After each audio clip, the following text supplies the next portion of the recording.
Hello and welcome to episode 596 of the Daily Sales Message podcast, where every single day I share a piece of simple and actionable advice that's designed to help you feel more confident and sell more stuff too.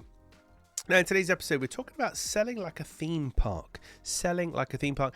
There's one thing in particular that theme parks do that gets you to spend more money with them, but you're happy about doing so as well, which is funny. So they get you to spend more money than you plan on spending, and you think like you've got a really good deal, which is a great position for everybody to be in.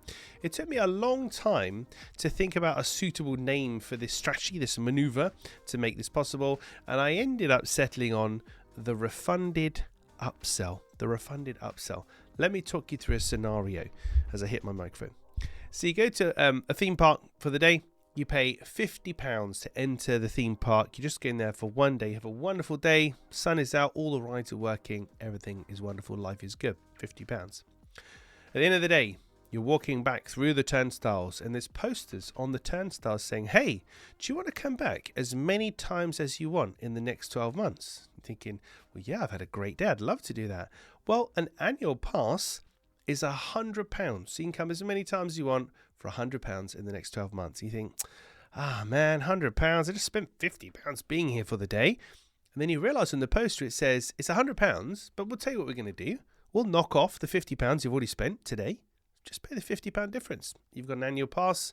Come back as much as you like. All of a sudden, you spend £100 to come back to the theme park as many times as you want in that 12-month period. So you feel like you've got a wicked deal. The theme park has managed to make you spend more than you plan to spend.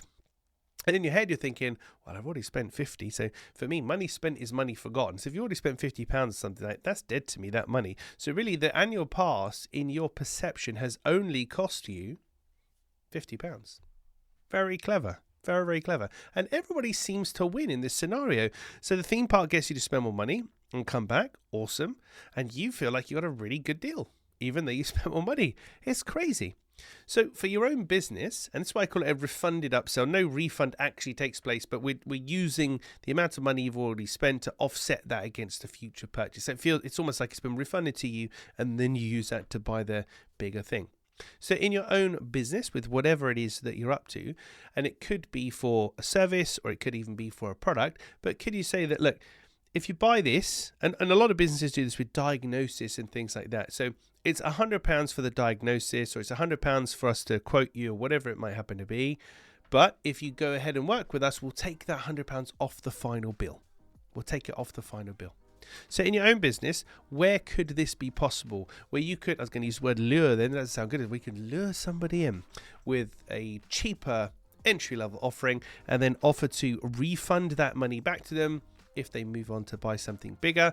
Because much like the theme park, if you are able to get this right, you make more money out of the person. So the average transaction value for your buyer goes up in a quite healthy way. But also, more curiously, your buyer, despite spending more than they plan to with you, still feels like they've got a really good deal. Right, that's it for this episode of the podcast. Thank you for listening or watching all the way to the end. Tomorrow, as I check my notes, episode 597, we're talking about the power of inference. The power of inference, not influence, inference. We'll talk about that in tomorrow's episode, get a little bit technical. In the meantime, if you haven't already, please hit the like, subscribe, share button, comment below, share this with somebody that you might think would enjoy the podcast so we can tell the algorithm that at least 2 or 3 people listen to this podcast on a daily basis.